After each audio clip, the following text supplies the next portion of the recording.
오늘 말씀의 제목은 룻은 그를 붙쫓았더라. 오늘 14절의 하반절 말씀이죠. 룻은 그를 붙쫓았더라. 붙쫓았다, 뭐 이거 한국말로 참 안 쓰는 말입니다, 그렇죠? 붙었다, 뭐 쫓았다, 이거의 합성어인데 왜 이런 표현들이 있는 거고, 또 오늘 왜 설교의 제목이 이것인지 오늘 함께 말씀을 나눔을 통해서 우리 모두가 깨닫게 되는 시간이 되기를 원합니다. 자주 뭐 얘기하는 거지만 구약 성경에 여성의 이름이 책 제목이 된 책이 두 권이 있습니다. 그럼 뭔지 아시죠? 이제는 하나는 에스더이고 다른 하나는 룻이에요. 우리 뭐 예지가 이름이 에스더를 했는데 룻으로 바꿔야 되지 않을까? 오늘 설교를 통해서 그런 어떠한 변화와 왕비가 된다 이런 것들로 잘못 착각해가지고 에스더를 썼다면 오늘 계기로 영어 이름이 바뀌는 일이 또 일어날지 모르죠. 좌우간 이 이름이 성경에서 유일하게, 특별히 뭐 3600년 전부터 쓰여졌던 이 구약의 시대에서 가부장적인 사회에서 남성의 권익이 높아진 곳에 여성의 권익이 상대적으로 굉장히 낮은 곳에서 이런 성경의 책 제목이 여성이 됐다는 것은 뭐 지금도 그렇지만 당시로는 굉장히 센세이션한 일이었죠. 특별히 여러분들 에스더는 잘 알고 계실 겁니다.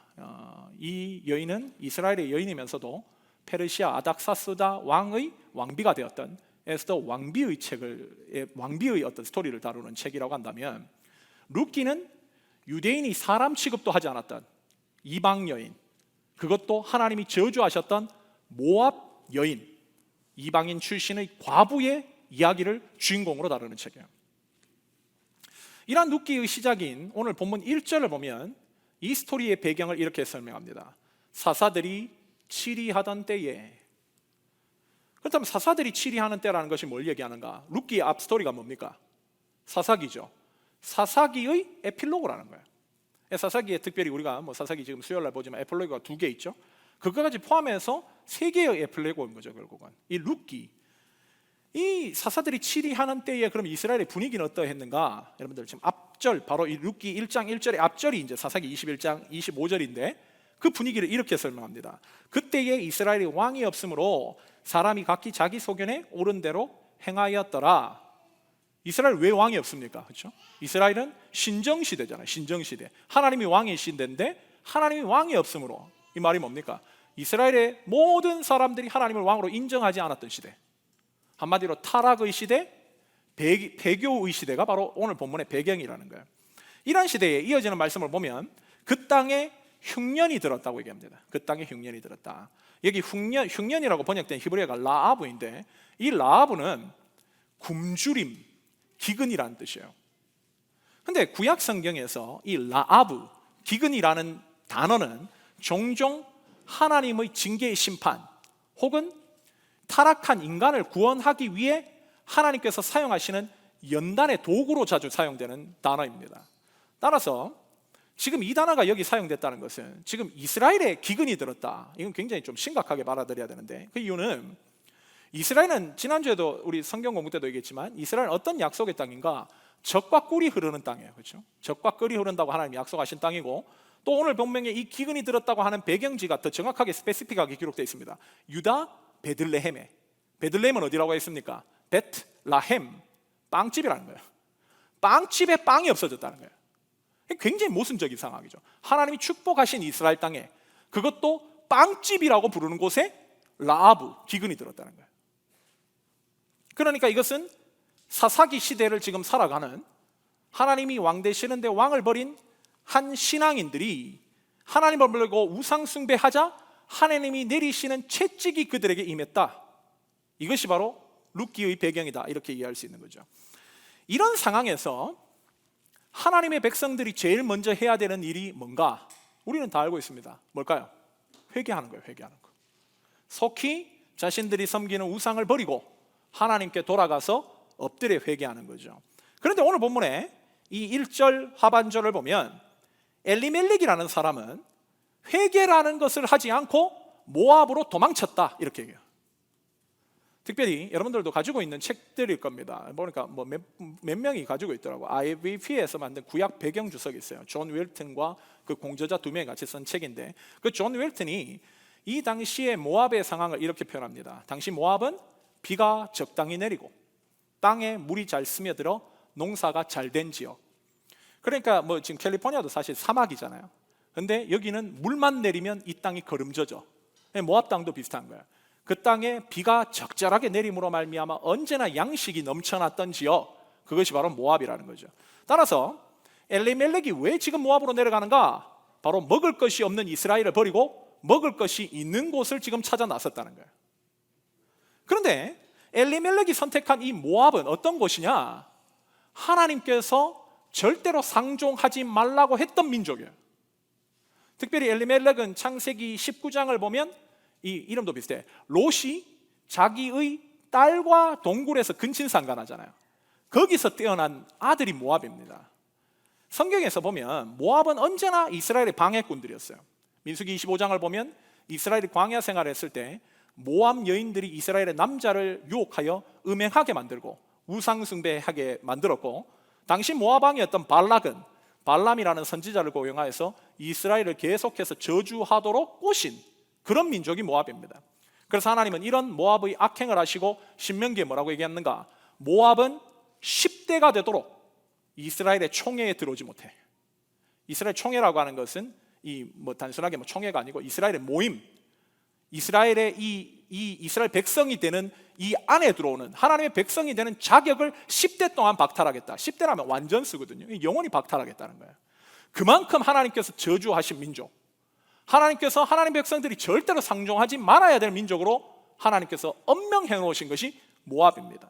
그런데도 엘리멜렉은 먹고 살기 위해서, 먹을 것이 풍성하다는 이유로 하나님의 뜻을 저버리고 모압으로 내려가 버렸다는 거예요. 이어지는 오늘 보면 2절을 보면 엘리멜렉의 아들이었던 두 아들이죠, 말론과 기료는 모압에서 그곳 출생인 오르바와 룻을 만나서 결혼을 했다고 얘기해요.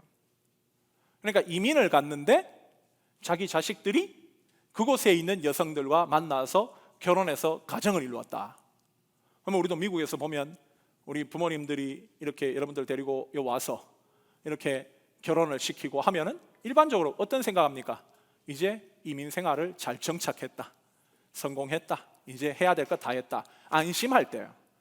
이들의 이민은 굉장히 성공적이었다는 거예요. 그런데 엘리멜렉이 이민 10년이 되던 때에 문제가 터졌다는 거예요. 특별히 성경에서 10은 아까도 얘기했지만 완전수입니다. 10년째 되던 해, 그들이 모압에서 충분히 살았을 때 문제가 생겼다. 그게 뭡니까? 바로 이들 중에 남자들이 죽음을 맞게 됐다는 거예요. 10년이 완전수라면 뭘 의미하는가? 이건 하나님께서 이들이 스스로 자발적으로 회개하도록 충분히 기다린 시간이죠. 하나님의 인내와 자비하심을 그들에게 충분히 보여주셨던 시간이에요. 하나님께서 충분히 인내하시고 끝까지 기다리셨지만 이들은 스스로 자발적으로 회개의 길을 찾지 않았고, 그래서 결국 하나님께서는 당신의 진노를 이들에게 행하셨다는 거예요. 우리가 지난주에도 얘기했지만 하나님의 심판의 톱니바퀴는 굉장히 천천히 흐릅니다. 그래서 많은 사람들이 하나님의 심판이 있지 않다고 착각하게 만들끔 하나님의 심판의 시계는 굉장히 천천히 흘러요. 그러나 분명한 것은 이 본문에서도 확인하듯이 하나님의 심판은 반드시 임한다는 거예요. 따라서 이 일어났던 스토리를 통해서 하나님의 심판의 엄정함이 무엇인지를 우리에게 보게 만드는 거죠. 좌우간 룻기는 이렇게 참담하게 몰락하는 한 가족의 이야기로 시작합니다. 아까도 얘기했지만 하나님의 징계인 이 기근, 우리의 삶에 일어나는 여러 가지 문제들을 세상적인 방법으로 피하는 것은 굉장히 어리석은 거예요. 사도 바울도 회개하지 않고 세상을 피난처로 삼아 도망가는 자들의 결국을 데살로니가전서 5장 3절을 통해 이렇게 얘기합니다. 한번 들어보십시오. 그들이 평안하다, 안전하다 할 그때에, 지금 엘리멜렉이라고 치면 10년째 되더네, 결혼도 다 시키고 이제 잘 살았다, 정착했다 할 그때에 임신한 여자에게 해산의 고통이 이름과 같이 멸망이 갑자기 그들에게 이르느니 결코 피하지 못하리라. 하나님의 심판이에요. 하나님의 심판의 무서움. 그러니까 하나님께서 회개하라고 지금 기회를 충분히 주시는데도 징계의 의미를 온전히 알려고도 하지 않고, 하나님께서 회개하기를 기다리시는데도 하나님의 자비를 외면한 채 세상의 돈과 명예, 세상의 재미를 자신들의 피난처로 참아 도망가는 자들은 반드시 결국 심판받는다는 사실을 엄중한 메시지로 보여주는 거죠. 그렇게 우리는 오늘 본문의 이 룻기를 통해서 한 두 가지의 질문을 가지고 좀 접근해야 됩니다. 먼저는 참다운 회개가 뭔지, 참다운 회개가 뭔지, 또 우리에게 어떠한 하나님의 징계가 임했다면 어떻게 살아야 그 징계의 의미를 극복시키고 다시금 하나님의 축복과 은혜를 받을 수 있는 삶이 될 수 있는지, 이 두 가지 질문에 대한 답을 룻기는 우리에게 분명히 보여주고 있어요. 따라서 우리도 이 질문에 대한 답을 찾기 위해서 오늘 본문을 좀 주목해야 되는 거죠. 먼저 우리가 살펴볼 말씀은 이어지는 본문 5절과 6절입니다. 5절과 6절. 오늘 룻기를 전반적으로 짧게 좀 다 달려볼 예정이에요. 5절과 6절부터 우리가 시작하도록 하겠습니다. 제가 5절 읽고 여러분 6절 읽으실게요. 말론과 기럨 두 사람이 다 죽고 그 여인은 두 아들과 남편의 뒤에 남았더라. 그 여인이 모압 지방에서 여호와께서 자기 백성을 돌보시사 그들에게 양식을 주셨다 함을 듣고 이에 두 며느리와 함께 일어나 모압 지방에서 돌아오려 하여. 자, 여기 5절과 6절에 보십시오. 주어가 누굽니까? 주어가 누구예요? 그 여인이에요. 그 여인. 여기 히브리어로 3인칭 여성 단수를 썼습니다. 그 여인들이 아니에요. 그 여인. 그럼 그 여인이 누굽니까? 문맥상 누굽니까? 그 여인이 나오미예요. 나오미. 나오미를 지금 의도적으로 지칭했어요. 즉 성경은 의도적으로 남편과 두 아들까지 다 잃고 비참한 지경이 되어버린 나오미를 주목시킵니다. 여러분 한번 생각해 보시죠.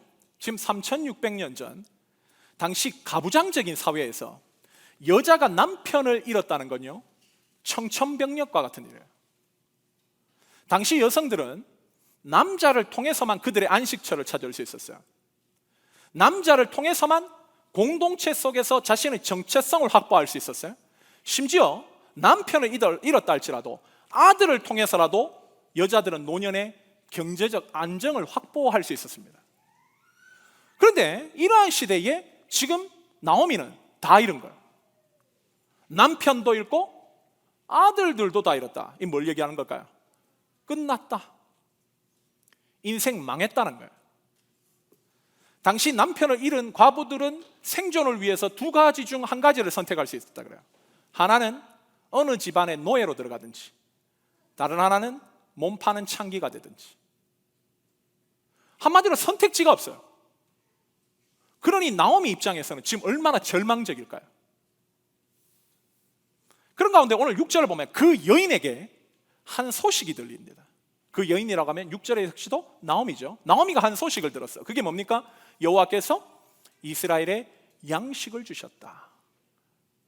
이 양식이라는 것도 베들레헴 할 때 라헬입니다. 양식을 주셨다. 그래서 나오미는 곧바로 이스라엘로 돌아갈 결심을 세웁니다. 여기 6절에 돌아오려 하여, 이에 사용된 히브리어가 슈브예요. 슈브. 신약에서 회개하다라는 말이 메타노에옵니다. 구약에서 회개하다라는 단어로 사용되는 동사가 슈브예요. 여기 돌아오려고 했다는 건 뭘 의미하냐면, 나오미가 자신의 비참해진 이 현실과 이스라엘의 달라진 상황을 비교하면서 본인이 하나님을 떠난 선택이 얼마나 어리석은 선택인지를 깨닫게 되었고, 그래서 슈브하게 되었다는 거예요. 슈브하게 되었다. 이건 탕자의 스토리에도 거의 맥이 비슷하죠. 탕자도 자신이 처한 현실이 돼지우리에서 지엄 열매만 먹을 수밖에 없는 이런 끔찍한 현실임을 깨닫고 아버지의 집에는 양식이 많다라는 것을 비교하면서 결국 이에 아버지의 집으로 메타노예하게 됐다. 그러니까 이 구약과 신약의 회개의 그림은 비슷해요. 결국 하나님의 축복과 자신의 비참한 현실을 비교하여 주님께 돌아오는 거. 지금 나오미도 그런 선택을 하게 됐다는 거예요. 오늘 보면 이어지는 8절이 이렇게 기록합니다. 8절 우리 한 목소리 읽겠습니다. 함께 읽습니다. 시작. 나오미가 두 며느리에게 이르되 너희는 각기 너희 어머니의 집으로 돌아가라.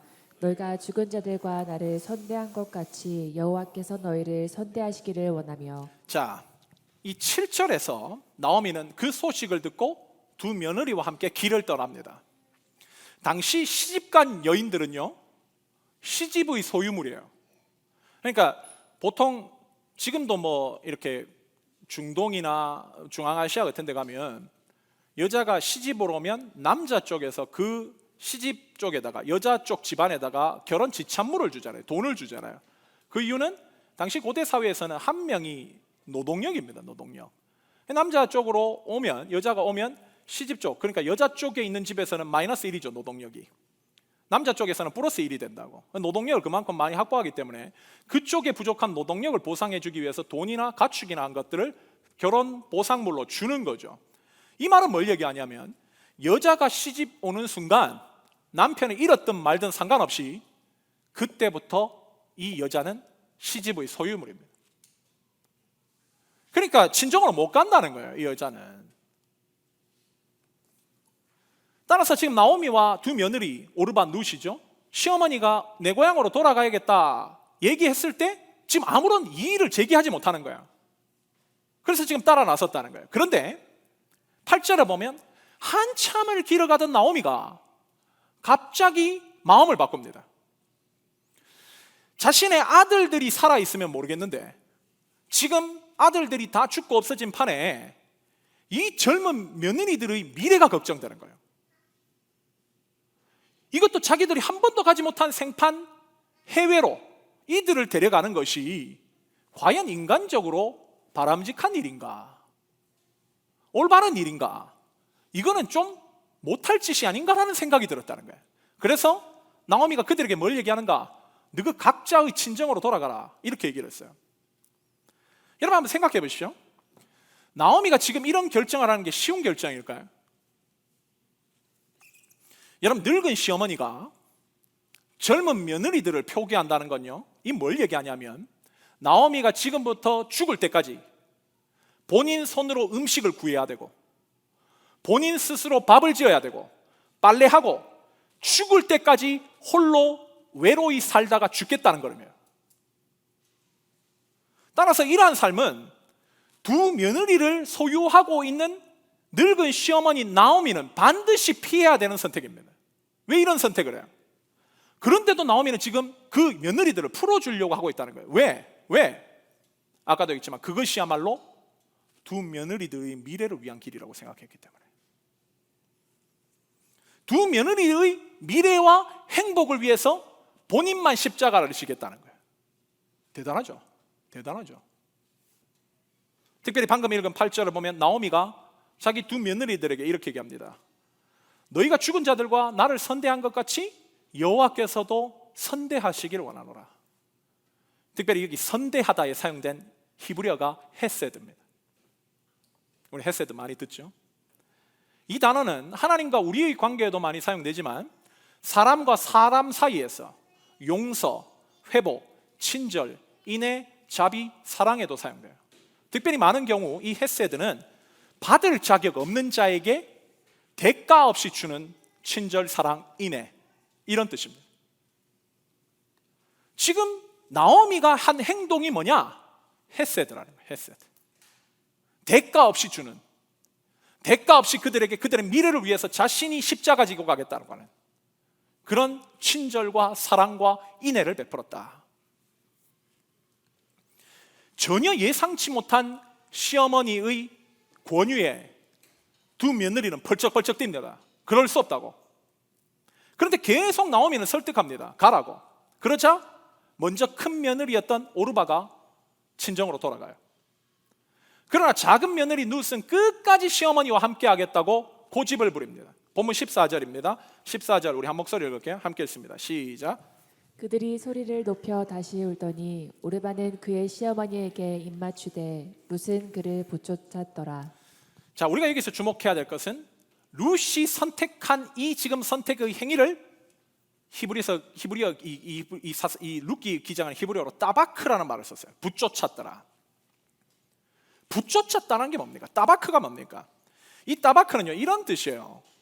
두 개의 물체가 서로 딱 달라붙어 가지고 떨어질 수 없는 상태, 이게 따바크입니다. 이게 어디서 사용됐는가? 창세기 2장 25절에 남자가 부모를 떠나 여자와 연합하여 한 몸을 이루었다. 그때 사용된 게 따바크예요.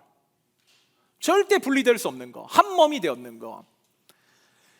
그런데 이런 뜻을 담고 있는 동사가 룻이 남자가 아닌 시어머니를 선택한 데 사용됐다는 거예요. 이게 뭘 얘기하는 건가?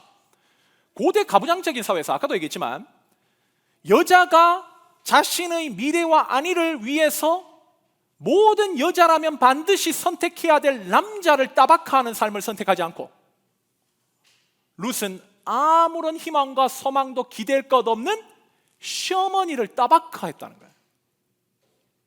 엄청난 선택을 한 거죠, 이거. 한마디로 너무나 쉬운 삶의 방식을 버리고 매우 어려운 삶의 방식을 선택했다는 거야. 왜 그랬을까요? 왜? 이어지는 본문 16절과 17절이 그에 대한 해답을 줍니다. 제가 16절 읽고 여러분이 17절 읽겠습니다.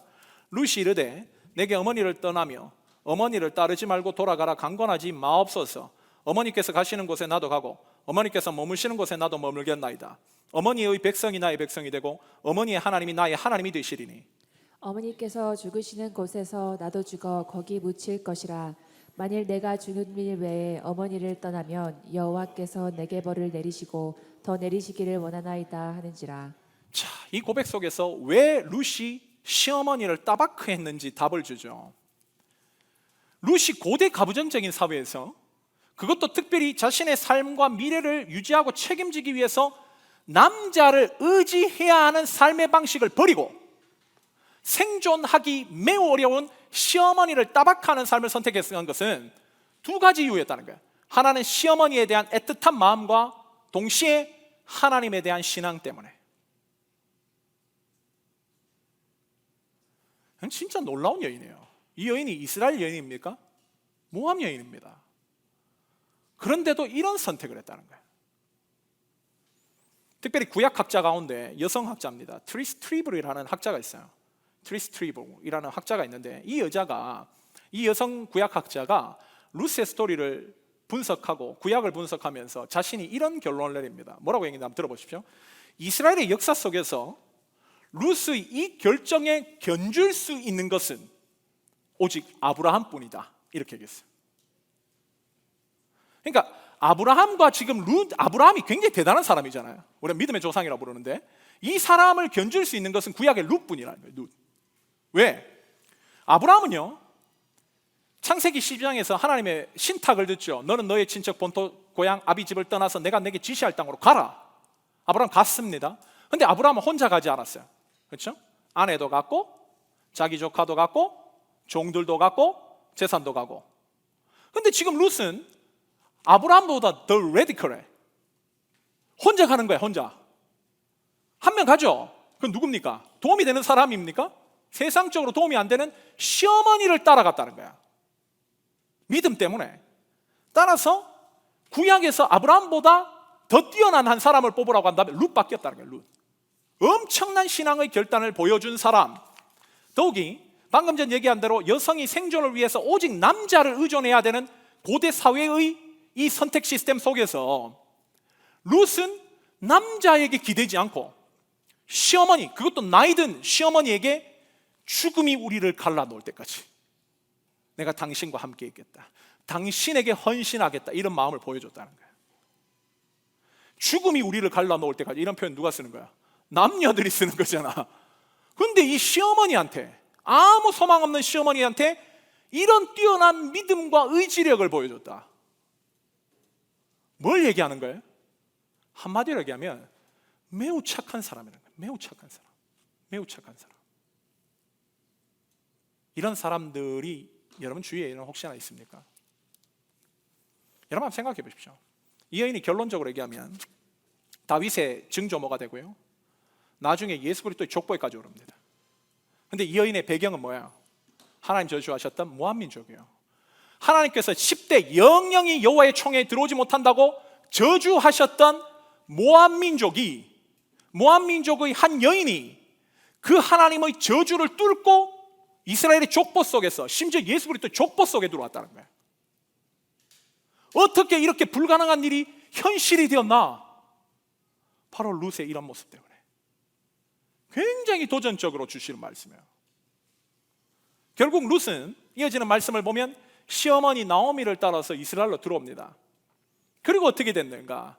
이어지는 본문 1장 22절에서 2장 3절이 이렇게 얘기해요. 22절부터 우리 2장 3절까지 돌아가면서 읽읍시다. 제가 22절 읽고 여러분 1절 읽고 또 2, 3절 동일하게 읽겠습니다. 나오미가 모압 지방에서 그의 며느리 모압 여인 룻과 함께 돌아왔는데 그들이 보리 추수 시작할 때에 베들레헴에 이르렀더라. 나오미의 남편 엘리멜렉의 친족으로 유력한 자가 있으니 그의 이름은 보아스더라.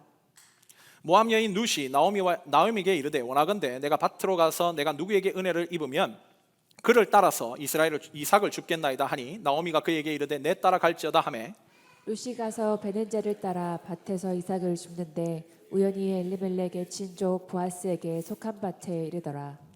자, 모압에서 남편과 두 아들을 다 잃은 나오미가 이제 이방 여인 모압 여인 며느리 룻을 데리고 그녀의 고향 베들레헴에 도착합니다. 이어지는 룻기 2장을 보면 나오미와 함께 베들레헴에 온 룻은 늙은 시어머니를 복양하기 위해서 집을 났어요. 집을 나선 이유가 뭔가? 한마디로 이삭 줍게 하기 위해서. 이스라엘 가면 지금도 그런데요. 이스라엘의 시장을 가면 금요일 저녁에 시장의 문이 닫아요. 왜? 토요일부터 금요일 저녁부터 이제 토요일 다시 이제 해질 때까지가 안식일이잖아요. 그러면은 이 사람들이 야채를 팔고 어떻게 보면 장사를 하다가 남은 게 있을 거 아니야. 그럼 그 남은 거는 다시 자기 통에 들고 들어가는 게 아니고 그것도 놔둡니다. 그리고 문을 셔터를 내려. 그러니까 진열대가 그대로 밖에 있는데 그걸 다 모르면 닫고 들어와야 되는데 그것도 놔둔다고. 왜? 가난한 사람들 와서 가져가라고. 그 전통이 이삭 줍기에서 비롯된 거야. 그러니까 이스라엘 사람들이 추수를 할 때 곡식을 털다 보면 이삭이 떨어질 거 아니야. 그럼 어떻게 보면 부자들은 아끼고 돈 엄청 버는 거 좋아하니까 다 주워 가기 쉬운데 하나님 엄명하셔서 그거 줍지 마라. 그런 가난한 사람들 위해서 남겨놔야 돼. 그러니까 이 추수할 때 되면은 가난한 사람들은 이 부자들 밭에 가가지고 곡식을 하다가 떨어진 거 그거 주스면서 생계를 유지하는 거죠. 지금 룻이 자신의 지금 현실 가운데 먹을 것을 찾을 수 있는 방법 이 방법밖에 없어. 그래서 지금 길을 나서서 시어머니를 복양하기 위해서 이 이삭 줍기를 하고 있다. 그녀가 우연히 도착한 밭이 보아스의 밭이었다고 얘기합니다. 그리고 그 밭의 주인이었던 보아스도 우연히 자신의 밭에서 일하고 있는 룻을 보게 돼요. 그래서 그는 종을 불러서 묻습니다. 2장 5절을 보면 이는 네 소녀냐? 한 번도 보지 못한 여자야. 자주 오는 애들이 아니야. 갑자기 그런 여자가 오니까 종이 하는 말이 뭐냐? 저 소녀는 6절 7절 보십시오. 나오미와 함께 온 그 집 며느리인데 아침부터 와서 지금부터 쉬지 않고 계속 이삭을 줍고 있습니다. 그러자 보아스가 룻을 부릅니다. 그러면서 하는 말이 따라 이삭 주우러 다른 밭 가지 말고 내 밭에서만 주라. 그리고 내가 일하는 종들에게 너 건들지 말라고 얘기했어. 그러니까 젊은 이 과부니까 이상한 남자들 자꾸 치근덕거릴 수 있잖아. 경고까지 해놨다. 그리고 그 친구들이 또 물 먹으면서 편안하게 일해라. 그랬더니 룻이 물어요. 저는 이방 여인인데 왜 저한테 이런 은혜를 베푸시는 겁니까? 그때 보아스가 뭐라고 얘기하는가? 본문 2장 11절과 12절에서 이렇게 얘기해요. 11절 제가 읽고 여러분 12절 읽겠습니다. 보아스가 그에게 대답하여 이르되 네 남편이 죽은 후로 내가 시어머니에게 행한 모든 것과 네 부모와 고국을 떠나 전에 알지 못하던 백성에게로 온 일이 내게 분명히 알려졌느니라. 여호와께서 내가 행한 일에 보답하시기를 원하며 이스라엘의 하나님 여호와께서 그의 날개 아래에 보호를 받으러 온 내게 온전한 상 주시기를 원하노라 하는지라. 지금 이 뭔 말이에요? 보아스가 룻이 이방 여인인데도 불구하고 불쌍한 시어머니를 돌보고 이렇게까지 지극정성으로 헌신으로 섬기는 그녀의 착함을 소문을 통해 다 들었다는 거예요. 그러니까 베들레헴이 굉장히 작은 마을이에요. 베들레헴이 굉장히 작은 마을인데 그 작은 마을에서 이 입소문이 얼마나 빨리 흐르겠어. 그 당시에 뭐 사람들이 취미거리가 있어요. 남들 얘기하면서 그냥 위로받고 그냥 즐겁게 하는 사람들이니까 이렇게 이방인이 와가지고 착하게 사는 것들을 이미 소식을 통해서 다 들었다. 그래서 자신이 너한테 이런 호의를 베풀어 주는 거다. 이렇게 얘기했다는 거예요. 물론 룻은 이런 보상을 받고자 시어머니를 섬긴 게 아니죠. 자기가 이렇게 어떻게 보면 유명세를 떨고 착한 사람으로 이미지 메이킹 하려고 시어머니를 섬긴 게 아니에요. 그녀가 이런 선택을 한 것은 첫 번째 아까도 얘기했지만 불쌍한 시어머니에 대한 인간적인 애정 때문이었고 두 번째 하나님을 믿는 하나님의 백성이 되고 싶어 했었어요. 그 선택의 결과 이스라엘로 지금 돌아왔는데 하나님께서는 룻의 이런 선택과 선행을 잊지 않으시고 보아스를 통해서 그녀를 축복해 주시기를 시작하신다는 거예요. 하나님이 다 보고 계시다는 거예요. 다 보고 계시다는 거예요. 우리의 삶의 일거수일투족, 어떤 선택, 어떤 마음으로 우리가 세상을 살아가고 있는지 하나님은 다 보고 계시고 하나님의 뜻에 따라서 선하게 살아가는 자들을 축복하신다. 그러니까 이게 뭐 구약이든 신약이든 성경은 도덕을 얘기하지 않는다, 윤리를 얘기하지 않는다 하는데요. 그럼 무슨 막말을 하고 있습니까? 여기 룻기는 철저하게 도덕적이고 윤리적이고 인간적인 행위에 대한 선함에 대해서 얘기를 하고 있어요. 근데 그런 것을 자꾸 개무시하고 무슨 은혜로만 구원받는다 이런 말을 하는 것은 이 성경의 맥을 전혀 이해하지 못하는 거죠. 룻기 3장에 보면 이런 소식을 들은 룻으로부터 이런 소식을 들은 이게 뭐라 해야 되나, 룻으로부터 지금 룻이 나가가지고 이런 일들이 일어났다, 그런 얘기를 자기 시어머니한테 나오미한테 전달하는 얘기로 룻기 3장이 시작합니다. 그 얘기를 들은 시어머니 나오미가 어떤 결정을 하는가? 룻기 3장을 보면요, 며느리의 새 출발을 나오미가 도와주기 시작해요. 여러분 이것도 생각해 보십시오. 만약 룻이 새 남편을 만나서 시집을 가게 된다면 나오미는 어떻게 되는 거야? 또다시 홀로 있게 돼. 또다시 홀로 있는 거야. 만약 룻이 지금 보아스하고 잘 돼가지고 결혼하면 나오미는 평생 지 혼자 살아야 돼요. 혼자 먹을 걸 해결해야 되고 혼자 빨래하고 밥 짓고 고생해야 되는 수고를 해야 된다는 거야. 그런데 나오미는 룻의 개가를 도와줍니다. 왜? 며느리를 위해서, 며느리의 앞날을 위해서, 며느리의 밝은 미래를 위해서 또다시 자기 미래를 희생한 거예요. 헤세드를 베푼 거죠. 많은 사람들이 지금 보고 싶은 대로 보는 것 같아. 빨리 자기들도 빨리 이렇게 좀 사람 만나가 결혼하고 싶으니까 이 룻기의 스토리를 보아스와 룻의 러브 스토리로 생각해요. 그런데 이게 그 주제가 아니에요. 룻기의 주제는 남녀의 러브 스토리가 아니고 고부 간의 러브 스토리예요. 시어머니와 며느리 간의 헤세드 얘기입니다. 사실 룻기에 자주 등장하는 단어가 헤세드인데 아까 얘기했죠? 이 사람과 사람 사이에서 받을 자격 없는 자에게 베푸는 용서, 회복, 친절, 인애, 자비, 사랑, 이게 헤세드인데, 여러분 다시 한번 돌아보십시오. 룻기에서 먼저 이 헤세드를 베푼 사람이 누구예요? 시어머니 나오미였어요. 1장 8절에서 돌아가라 헤세드를 베푸죠. 헤세드를 받은 룻이 오르바처럼 입 싹 닦고 돌아갔습니까? 안 했어. 다시금 한마디로 현실적으로 이제 거의 극에 달한, 절벽에 거의 가까이 달한 그 시어머니를 위해서 본인이 헤세드를 또 베풉니다. 내 따라가겠다. 그러자 그 헤세드를 받은 나오미가 그러면 내 이 며느리하고 평생 살아야겠다, 얘 절대 안 보내준다, 놓아주지 않으려고 한 것이 아니라 기회가 있으니까 그 룻을 또다시 보아스와 결혼시키려고, 미래를 행복하게 만들려고 또다시 헤세드를 베풀어. 이게 헤세드를 주고받는 얘기예요. 헤세드를 주고받는 얘기. 그래서 이제 룻기에 사랑하다라는 동사가 딱 한 번 등장해요. 사랑하다는 아하브라는 동사인데 이게 언제 등장하나? 룻기 4장 15절을 보면 시어머니 나오미를 향한 룻의 헌신을 칭송할 때 딱 한 번 사랑하다라는 단어가 사용돼요. 그러니까 룻과 보아스 간에는 사랑이라는 단어가 등장하지 않아. 즉 룻과 보아스의 러브 스토리가 아니라는 거예요. 이 얘기는 철저하게 시어머니와 며느리의 고귀한 헤세드의 얘기, 헤세드의 사랑 얘기입니다. 그러니까 이 책은 이런 고귀한 사랑과 헤세드를 나눈 나오미와 룻이 어떻게 하나님의 축복을 받는가가 핵심인 거죠. 그녀의 상황들 어땠는데? 절망적이었잖아요. 그렇죠? 기근으로 말미암아 글로 도망갔다가 하나님의 엄벌을 받아가지고 남자 다 잃고 이제 선택해야 될 선택지는 노예가 되든지 창기가 돼야 되는지 완전 거의 사회 밑바닥에 떨어져 있는 여인들이 어떻게 이 절망적인 상황을 뚫고 다윗의 족보에 오르고 예수 그리스도의 족보에까지 오르게 된 축복의 사람들이 되었는지, 어떻게 인생을 역전했는지에 대한 해답을 보여주는 게 룻기예요. 굉장히 도전적인 내용이죠. 굉장히 우리에게 소망을 주는 얘기예요. 무엇이 그걸 가능하겠다? 헤세드. 헤세드가 그걸 가능했다는 거예요. 헤세드가. 결국 룻은 보아스의 아내가 됩니다. 그리고 이 순간부터 사실상 나오미와 룻의 관계는 끝났어요.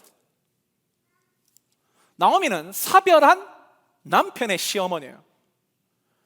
룻은 지금 새 남편인 보아스의 아내가 되었습니다.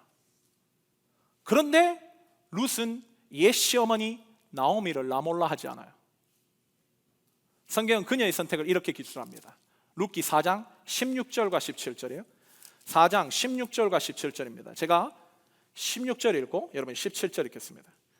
나오미가 아기를 받아 품에 품고 그의 양육자가 되니 그의 이웃 여인들이 그에게 이름을 지어주되 나오미에게 아들이 태어났다 하여 그의 이름을 오벳이라 하였는데 그는 다윗의 아버지인 이새의 아버지였더라. 자, 보아스와의 사이에서 룻이 아들을 낳습니다. 그리고 그 아들을 낳자 룻이 어떤 선택을 하는가? 자기 아이의 양육자로 나오미를 선택했다는 거예요.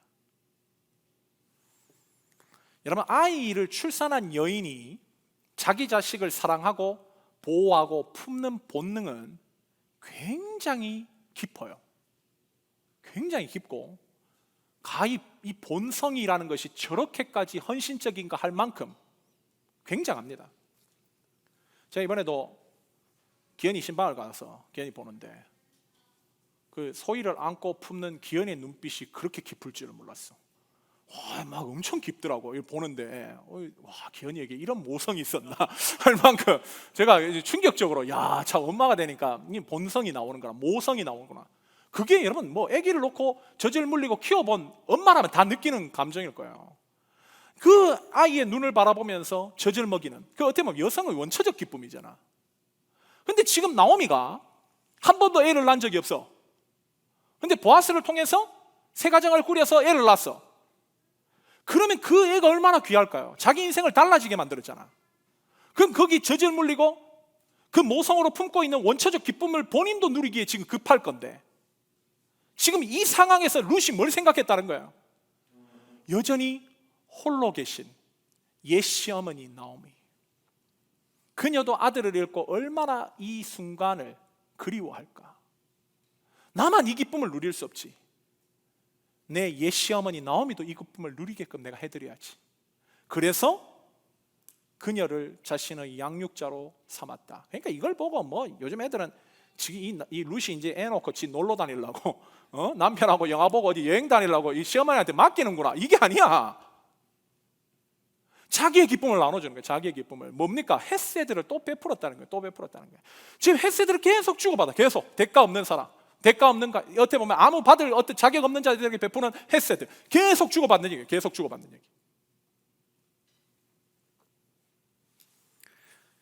이런 나오미의 품에 안긴 아이를 보고 동네 사람들은 그 아이를 오벳으로 불렀다는 거예요. 그러니까 여기에서 지금 핵심은 오벳의 뜻이 뭐냐가 중요하지 않아. 이 오벳이 누가 됐느냐, 나중에 누가 되느냐가 지금 성경 관심사죠. 오벳이 누가 됐다고 얘기합니까? 다윗의 아비인 이새의 아버지가 됐다는 거예요. 다윗은 지금 없어요. 그렇죠? 다윗은 앞으로 세컨 제너레이션 후에 태어날 사람입니다. 그런데도 성경은 지금 다윗을 거론했어. 다윗이 누군데? 이스라엘의 우상 숭배를 근절시키고 여호와 하나님만을 향한 신앙으로 회복시킨 이스라엘의 위대한 인물이죠. 역사의 분기점이 되었던 굉장히 큰 인물이에요. 그 큰 인물을 여기서 왜 언급하는가? 이때부터 그 인물이 나오는 역사적인 물결이 시작됐다는 거야. 이스라엘을 새롭게 하는 물결이 여기서부터 시작되고 있다는 거야. 누가? 모압 여인이었던 룻의 헤세드로 말미암아.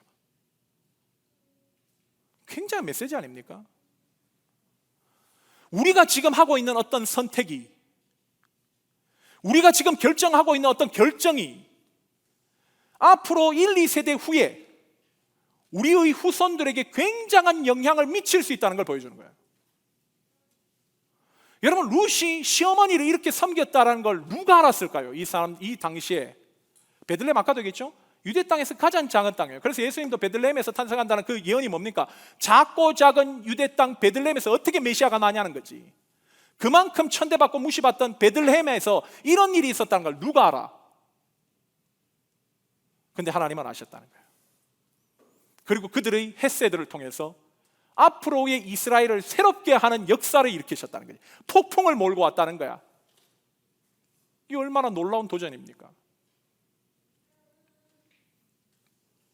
그렇다면 우리는 오늘 본문을 통해 뭘 깨달아야 될까요? 두 가지 정도의 메시지가 오늘 본문에서 우리에게 담겨 있다고 생각해요. 첫째는 앞으로 우리의 모든 인생의 선택 가운데 방향을 잘 결정해야 된다는 거예요. 방향을. 모든 선택, 우리의 인생은 선택이라 그러잖아요. 살아있는 사람들은 결국 선택을 하다가 죽고, 죽은 사람은 선택을 할 수 없는 거. 그러니까 우리의 인생은 선택으로 둘러싸여 있어. 그때마다 우리는 바른 선택을 해야 된다는 거예요. 바른 선택. 특별히 오늘 보면 1장 7절을 보면 나오미가 두 며느리에게 각기 친정으로 돌아가라고 하죠. 돌아가라, 내 너희들에게 헤세드를 베풀게. 그때 며느리들이었던 오르바와 룻이 시어머니를 따라갈지 말지를 선택하는 그 선택의 결정이 어디에서 이루어졌는지를 얘기해요. 1장 7절을 보십시오. 어디서 이루어졌다고 얘기합니까? 길에서 이루어졌다고 그래요. 길에서. 여기 특별히 7절에 길이라는 히브리어가 테레크인데, 이 테레크는 문자적으로는 도로와 통로를 얘기해요. 그런데 이 테레크라는 말은 비유적으로 굉장히 많이 사용돼. 어떨 때 사용되는가? 시편 1편이 악한 자와 복 있는 자를 얘기하죠. 그들의 선한 길과 악한 길을 얘기해. 그때 사용된 게 테레크예요. 뿐만 아니라 이사야 55장 8절 9절을 보면 하나님과 인간의 길이 다르다고 얘기해. 생각도 다르고 길이 다르다. 그런 하나님과 인간의 차이를 나타내는 이분적 의미를 드러내는 데도 사용되는 게 테레크입니다. 그러니까 지금 나오미와 두 며느리가 하나님을 선택할지 과거로 돌아갈지를 결정해야 되는 그 결정이 길에서 이루어졌다는 것은 이들의 이 선택이 앞으로 어떤 결과를 맞이할지 이들은 알지도 모른 채 각자 다른 선택을 했다는 거야. 각자 다른 선택을. 여러분 상식적으로 생각하면 오르바와 룻 중에 누가 잘한 선택을 한 사람이에요? 세상적으로 보면 오르바가 잘한 거예요. 오르바가 잘한 거라고. 룻을 누가 그래 뭐 참 착하네, 근데 선입관계를 계산하지 않는 멍청한 것 같은데, 다 이렇게 평가할 거라고요. 그렇죠? 근데 성경은 뭘 얘기합니까? 룻이 축복받았다는 거야. 여기도 똑같잖아요. 고린도전서 1장 18절 십자가의 도가 멸망하는 자에게는 어리석은 길이지만 구원을 얻는 우리에게는 하나님의 능력이다. 그러니까 이건 믿음이 없으면 선택을 못 하는 거야. 이거는 아니 자기들이 예수 믿는다 그러는데 안 믿는데 보면 뭐 선택이 자체가. 여러분 이러한 선택을 보면 뭔 생각이 드는가? 저는 누가복음 17장의 말씀이 떠오르더라고. 누가복음 17장 34절과 35절을 보면 마지막 날에 어떤 일이 일어나는가? 두 남자가 한 자리에 누웠다가 하나는 데려감을 당하고 하나는 버려둠을 당한대. 두 여자가 그날에 맷돌을 갈다가 하나는 데려감을 당하고 하나는 버려둠을 당한대. 그러니까 성경에 이렇게 보면 뭐 이스라엘 백성이라 할지라도 50%만 구원받는 거예요. 비율적으로 얘기하면 50%는 믿었다 할지라도 안 된다는 거야. 버려둠을 당한다는 거지. 뭐가 이런 차이를 만드는가? 인생의 중요한 순간마다 우리에게 주어지는 크고 작은 선택의 순간마다 어떤 선택을 하고 어떤 결정을 하는지가 향후 우리의 길을 결정짓는다는 거예요. 제가 목회를 하면서 성도들로부터 많은 상담을 받는 주제가 그거예요. 목사님, 저한테 이 인생에 두 가지 선택이 있는데 어떤 걸 선택하는 것이 좋은 걸까요? 그러니까 많은 사람들이 두 가지를 가지고 선택을 하는 거예요. 인생의 많은 선택 가운데 갑을 택하자니 을이 아쉽고 을을 택하자니 또 갑이 아쉬워. 그러니까 만약에 뭐 돈을 택하자니 신앙이 문제가 되고 신앙을 택하자니 돈이 아쉽고 뭐 이런 거 아니에요, 대부분? 그러니까 물론 세상에서 제일 좋은 길은 돈도 택하고 신앙도 택하는 거죠. A도 택하고 B도 택하는 거야. 짬짜면이죠. 근데 보통 우리에게 인생에 이런 선택이 없어요. 여러분들 다 느끼시잖아요. 하나를 택하면 하나를 버려야 돼. 하나를 택하면 하나에 힘쓰기가 힘들어. 그래서 제가 이런 고민을 하는 형제 자매들에게 해주는 얘기가 뭔가, 너희가 앞으로 살 날과 앞으로 가야 될 길이 한참 많은데 길을 잃고 나중에 더 큰 후회를 하고 싶지 않다면 언제나 하나님과 가까워지는 길을 선택하라고 조언합니다. 하나님과 가까워지는 길. 지금 돈 많이 버는 거 중요한 거 아니야. 하나님 한 방에 치면 갑니다. 어제도 제가 장례식 갔다 왔는데 너무 슬프더라고.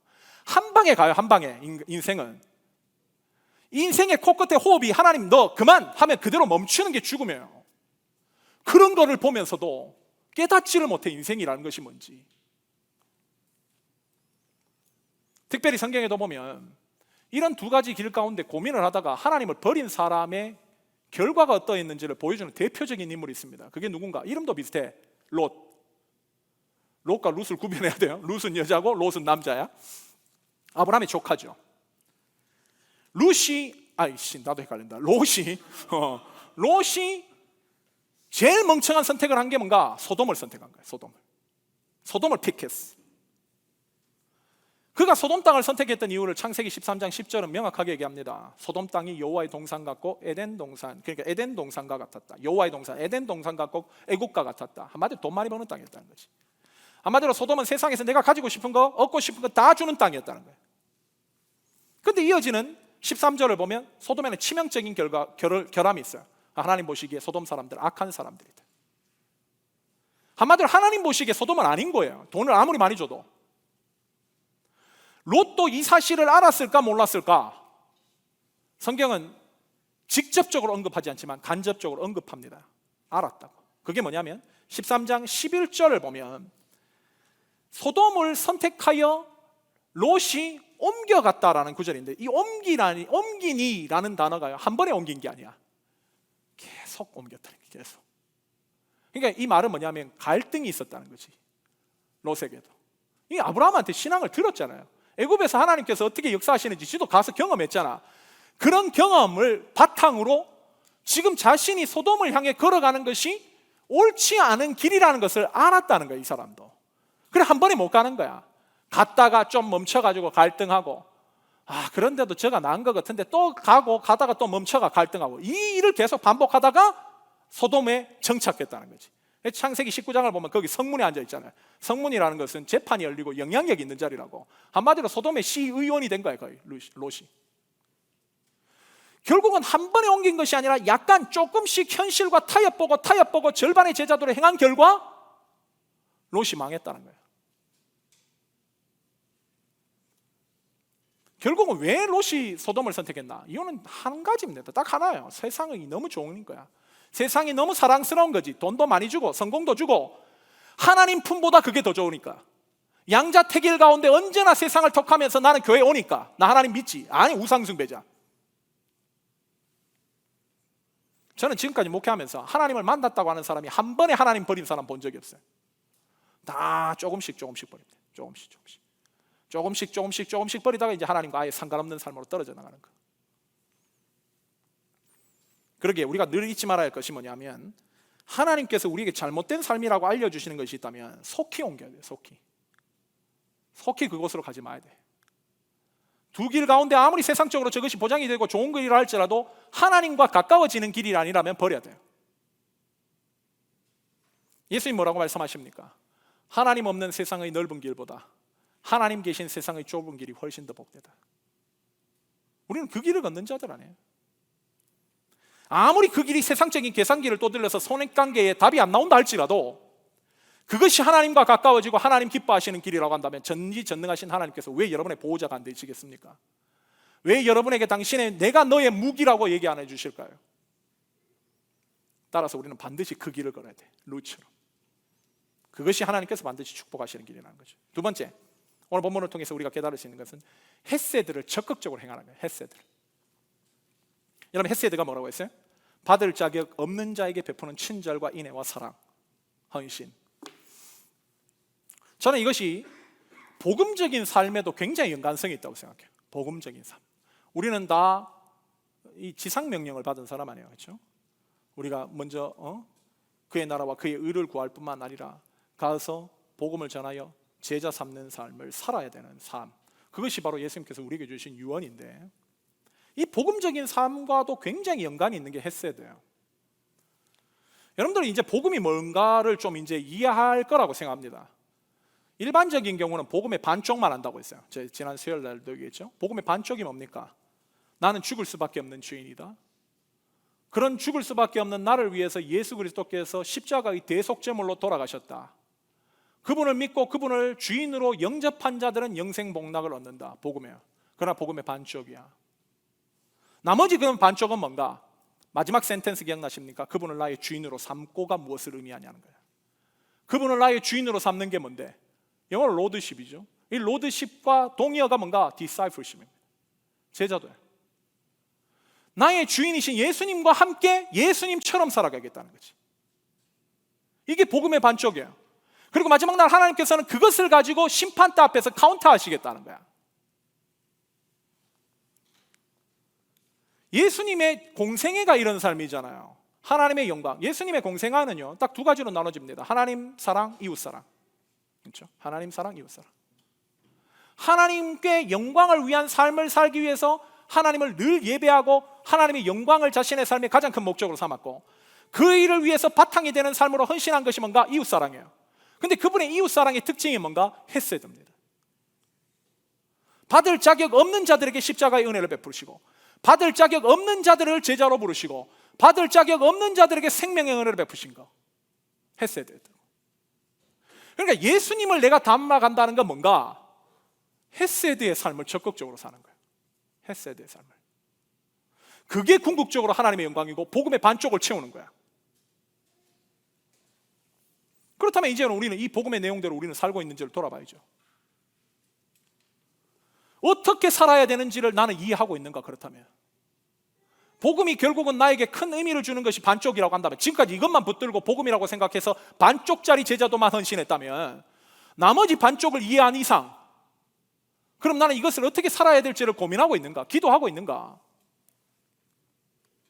저는 우리 교회 교인들이 대부분 직장인들이기 때문에 여러분들이 이런 복음의 반쪽 내용을 완수시켜야 될 삶의 터전은 저는 직장이라고 확신합니다. 가족에게 헤세드를 베푼다, 이거는 의미가 달라. 그렇죠? 가족은 이미 묶여 있잖아. 여러분들이 이웃 사랑을 적극적으로 실천해야 될 곳은 직장입니다. 다른 것이 아니고. 그렇다면 우리가 어떻게 해야 될까? 어떻게 해야 나의 삶을 통해서 내 직장 동료들이 나의 헤세드의 행함을 받고 감동을 받고, 어떻게 해야 그들이 나의 삶을 통해서 주님께 영광을 올려드리는, 그래서 주님께 돌아오는 이런 복음의 역사가 펼쳐질까? 결론적으로 얘기하면 헤세드를 적극적으로 행하는 길밖에 없어요. 헤세드를. 여러분들에게 뭘로 여러분들이 그들을 전도합니까? 뭐 우리 교회 와봐라? 우리 교회 재밌다? 이런 소식을 듣고 교회를 찾아오는 사람 치고 교회 오래 붙어 있는 사람 못 봤어요. 그 사람은 교회 오는 목적이 재미로 왔다가 우리 교회 재미없으면 안 올 거 아니야. 그걸로 오는 게 아니에요. 그걸로 변화되는 게 아니야. 헤세드를 행하는 삶을 통해서 이 사람은 뭔데 이렇게 헤세드를 행하는 거지? 왜 지가 손해보는 삶인데도 저런 삶을 사는 거지? 궁금증과 충격을 유발시켜서 하나님을 찾아오게 만드는 거. 그거가 헤세드가 아니면 어떻게 그 일이 가능해집니까? 저는 오늘날 현대인들의 관심이 뭘지를 생각해봐요. 제가 찾은 답은 두 개예요. 만약에 저한테 목사님 이것도 있는데 하면 끝나고 저한테 조언을 해주세요. 제가 찾은 거는 다 두 개야. 돈과 여가. 이것이 오늘날 현대인들의 철저한 우상이라고 생각합니다. 돈과 여가. 또 있는지 하면은 저한테 뭐 카톡 주세요. 그러면 제가 참고하겠습니다. 우리 교인들도 이 생각을 참 많이 하더라고. 인생 어떻게 살아야 되는가? 돈 좀 많이 벌고 휴가를 충분하게 누릴 수 있는 직장을 선택하는 거. 그렇죠? 여가를 충분하게 누리는 거. 빡시면 안 돼. 일단 휴가 눈치 있게 쓰게끔 하면 안 돼. 무조건 보장돼 있는데, 돈보다도 제가 봤을 때 휴가 여가가 더 중요한 것 같아. 돈 많이 안 벌어도 돼. 이런 거에서 자유로웠으면 좋겠다. 이것이 현대인들의 관심이고 오늘날 하나님보다 더 중요하게 생각하는 현대인들의 우상입니다. 우상 숭배는 분명히 그리스도인들에게 죄예요. 우상이 뭔가? 나의 삶의 의미를 하나님께 제일 우선으로 두는 것이 아니고 다른 것 위에, 세상적으로 그것이 아무리 선한 것이라 할지라도 하나님보다 우선해서 주어진 어떤 정의 위에 내 삶을 세우는 거죠. 이 우상 숭배. 여행과 쉬는 것도 필요해요. 전 필요하다고 생각합니다. 우리가 정말 하나님의 사역 열심히 하다가 쉬고 싶으면 여행 갈 수 있어요. 그러나 그것이 내 인생에 살아가는 삶의 제일 큰 목적이라면 그건 문제죠. 우상 숭배구나. 예를 들어서 저번에도 얘기했지만 하나님께서 진실해라, 거짓말하지 말라는 말씀보다 자기 명예를 더 소중하게 생각한다면 명예가 위협받는 상황에서 사람은 거짓말을 합니다. 명예를 지키기 위해서. 내가 돈을 사랑한다면 회사에서 승진의 기회가 주어졌을 때 가족을 버려요. 오늘날 여행의 노예가 된 사람들은 직장을 선택하는 기준이 뭔가? 지상명령을 성취하고 헤세드를 행함으로써 많은 사람을 주께로 돌아오게 하는 데에 내가 사용받기 위해서 직장을 선택하는가? 그렇지 않아요. 돈 여가.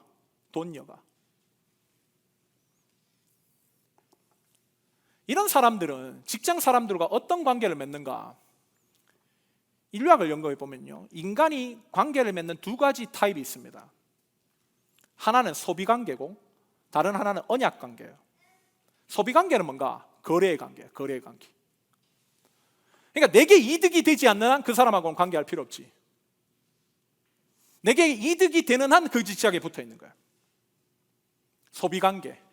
근데 뭐 친구 관계든 모든 관계가 다 이렇더라고. 소비 관계가 많아요. 반면 언약 관계는 내 유리한 조건에 달려 있지 않아. 타인의 유익, 그 사람을 향한 사랑과 헌신의 관계. 이 부모와 자녀의 관계처럼 비슷한 거죠. 언약 관계. 이것이 우리와 하나님과의 관계입니다. 그리고 우리가 반드시 이웃과 맺어야 될 관계이기도 해요. 돈과 여가를 우상숭배하는 자들은 어떤 이유 때문에 직장을 열심히 선택하여 다닙니다. 그러다가 자신이 원하는 것이 어느 정도 이루어졌다면 때려치워요. 왜? 직장은 내가 소비관계이기 때문에. 세상은 그럴 수 있어요. 이건 당연한 거예요. 내 이익을 위해서 직장을 선택하고 거기에 헌신하는 거죠.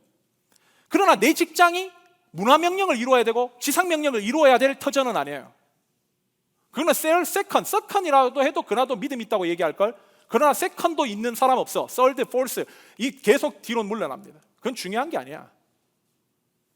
그러니까 이 사람들은 하나님을 믿는다고 하지만 하나님께서 왜 우리를 불러주셨고 구원해 주셨는지의 목적을 생각하지 않으니까. 복음의 반쪽을 전혀 모르니까. 그러니까 있는 사람들은 원하는 게 뭔가? 다 자기 여가와 돈이에요. 돈. 한마디로 자기 자신을 우상숭배하고 있는 거지. 이 자기 돈과 여가를 중요한 생각, 자기를 우상숭배하는 자예요. 자기를 우상숭배. 분명한 것은 이런 소비관계의 삶을 살아가는 사람들을 통해서 하나님의 구원의 역사는 절대 이루어지지 않습니다. 하나님 그 사람 사용하지 않아요. 왜 여러분들이 설교를 듣고 성경 공부를 이렇게 많이 함에도 왜 나는 내 직장의 사람들에게 영향력이 없고 왜 나의 삶을 통해서 불신자들이 주께로 돌아오는 일이 안 펼쳐지는가? 돌아보십시오. 뭔지 다 소비관계 때문에 그래요. 소비관계. 언약관계가 아닌 거야. 전부 다 자기 이익을 위해서. 자기 이익이라고 하면 자기 우상숭배 때문에. 언제나 우리는 반쪽짜리 제자도만 행하는 거죠. 반쪽짜리 제자도. 그냥 교회만 나오면 자기 은혜 받고 자기가 지금 신앙생활 잘하고 있다고 생각하니까. 그럼 반이라니까 반. 나가서 해야 될 일을 하지 않는 거지. 그냥 제자도를 우리가 강조하는데 이 제자도가 뭡니까? 예수님 닮는 거잖아요. 예수님 닮는 거.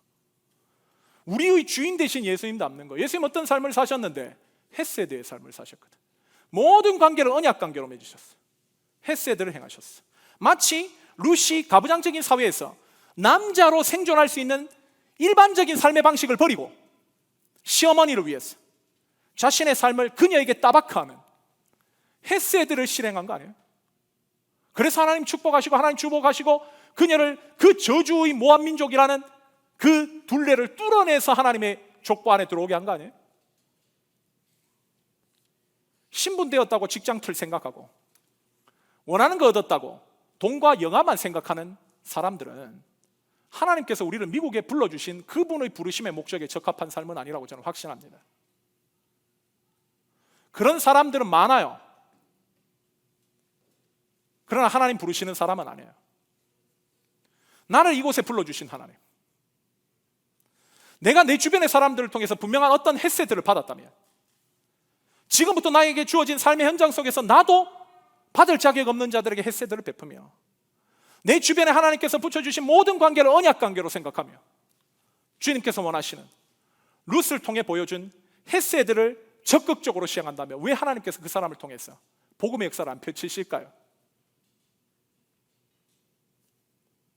만약 여러분들이 지금까지 룻과 나오미처럼 적극적인 헤세드를 시행했던 삶을 사셨다면 저는 여러분들의 삶을 통해서 그 아프고 상하고 고통받고 있는 이웃들이 벌써 진작에 주님께 돌아왔다고 저는 확신합니다.